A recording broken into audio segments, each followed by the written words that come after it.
actually increasing the capacity of this infrastructure. See why it's also an eyesore. I mean, when we were campaigning as COPE, the area of interest for me when I went to Hammanskraal, really SOA, instead of running underground, it was running above ground, and I think that's not welcome at all.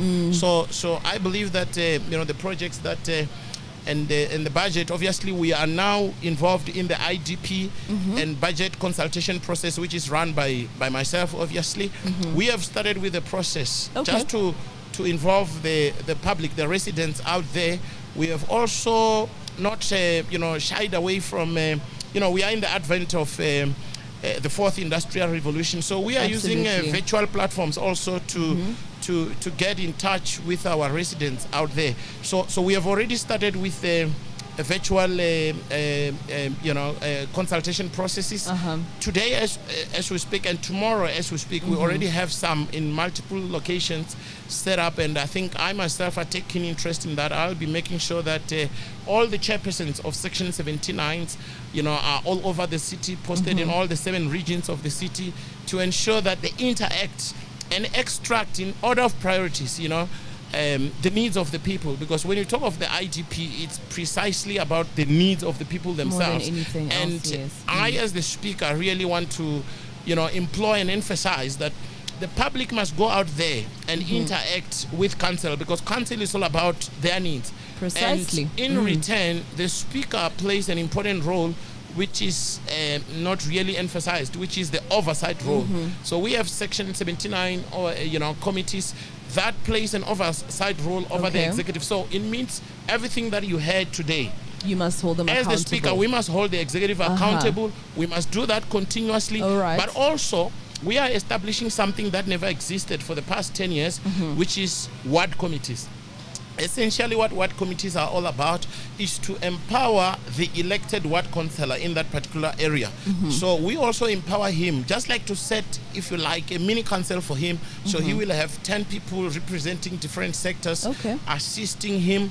And in that way, the communities will be able to advance their needs and their priorities. But at the same time, he will, as the councillor, be able to report to them real time as to what is happening in council, so that the residents can begin to track, all the priorities that they would have advanced for that matter. So we are at the height of consultation processes, and we want to maximize participation by basically integrating both, if you like, virtual platforms together with in-person contact meetings. That's precisely what we are doing. So we are excited that the mayor has touched on the prioritization of the electrical grid.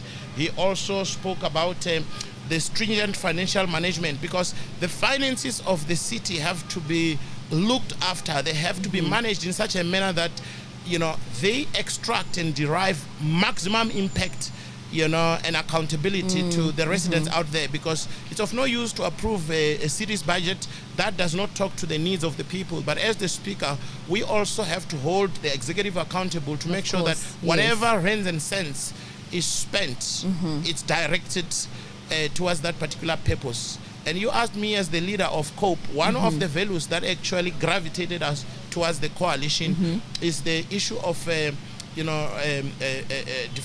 defending the democracy. Because you see, in the democracy, the constitution espouses that residents or the people of the country have rights to access to clean environment, clean water, and clean these services, social services. You heard him speak about social services. So myself, as the leader of COPE, I'm excited about this. One of the values of COPE is accountability and incorruptibility.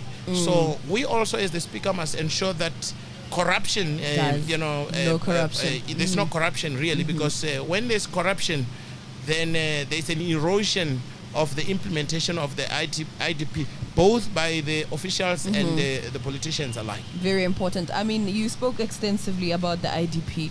As we are about to wrap it up, where can residents find more information on the scheduled IDP and budget consultation meetings?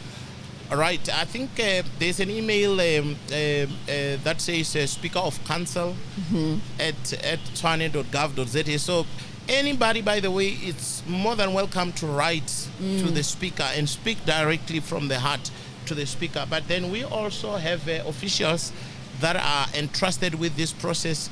You can also, next to me here, it's Vanessa. Vanessa can also be accessed. What's your email, Vanessa? Again, it's Vanessa DS. Yeah, Vanessa DS at Tshwane.gov.za. So you can write to Vanessa as well, and then she will also ensure that that particular query is directed to the relevant directorate for proper treatment of that request. Absolutely.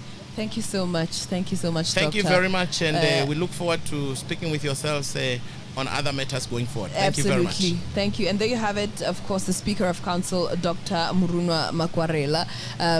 This is us wrapping it up from our end, of course, still coming to you live from the city of Tshwane, all for the State of the Capital address. Thank you so much, Michelle, for allowing me into your show. From me, it's Toodles. UFM is looking for a talented multimedia content creator that can combine